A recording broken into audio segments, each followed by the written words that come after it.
اعوذ باللہ من الشیطان الرجیم، بسم اللہ الرحمن الرحیم۔ معزز ناظرین، السلام علیکم۔ آج ہمارا موضوع ہے غوث پاک اور سردار ڈاکوؤں کا واقعہ۔ حضرت ابو درداء رضی اللہ عنہ سے روایت ہے، کہتے ہیں کہ رسول اللہ صلی اللہ علیہ وآلہ وسلم ہمارے پاس آئے، ہم فقیری کا تذکرہ کر رہے تھے اور اس سے ڈر رہے تھے۔ آپ صلی اللہ علیہ وآلہ وسلم نے فرمایا، کیا تم فقیری محتاجی سے ڈر رہے ہو؟ مجھے اس ذات کی قسم جس کے ہاتھ میں میری جان ہے، تم پر دنیا بے انتہا فراخ کر دی جائے گی، حتیٰ کہ یہ مال ہی تم میں سے کسی بھی شخص کا دل ٹیڑھا کرے گا، اور اللہ کی قسم میں نے تمہیں ایک روشن راستے پہ چھوڑا ہے، اس کے رات اور دن ایک جیسے ہیں۔ ابو درداء کہتے ہیں، اللہ کی قسم رسول اللہ صلی اللہ علیہ وآلہ وسلم نے سچ فرمایا، اللہ کی قسم آپ صلی اللہ علیہ وآلہ وسلم نے ہمیں روشن راستے پہ چھوڑا، اس کے رات اور دن برابر ہیں۔ محترم ناظرین، بیان کیا جاتا ہے کہ پیران پیر حضرت سیدنا شیخ عبد القادر جیلانی رحمت اللہ علیہ جب سول علم کے لیے اپنے گاؤں جلان سے بغداد کے لیے روانہ ہوئے تو آپ کی والدہ ماجدہ نے آپ کو زاد رہا کے طور پر 40 دینار آپ کی گدڑی میں سی دیے۔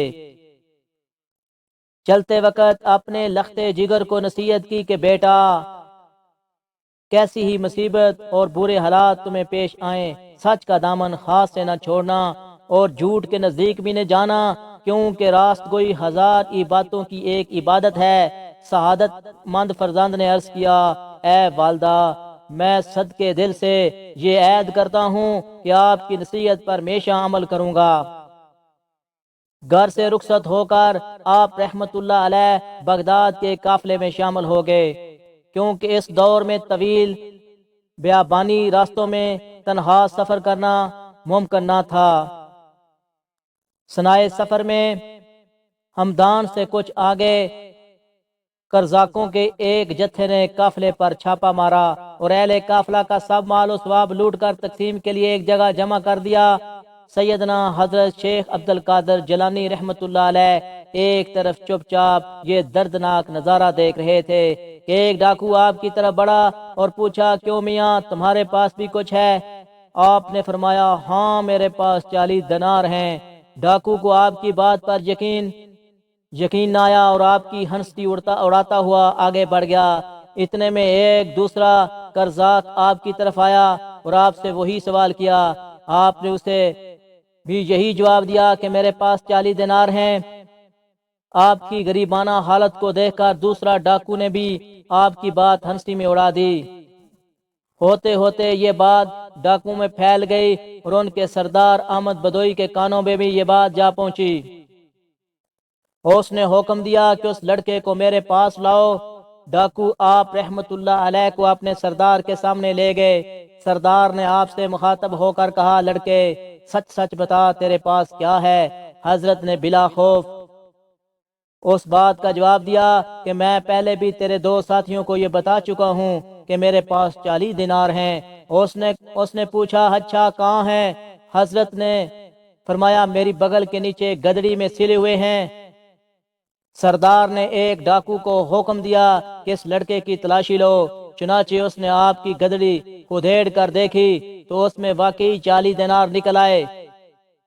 احمد بدوئی اور اس کے قرضاق یہ دیکھ کر بہت حیران ہوئے۔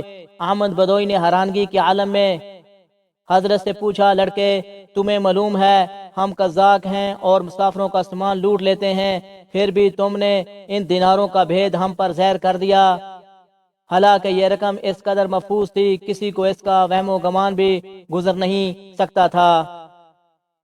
آخر کس چیز نے تمہیں سچ بولنے پر مجبور کیا؟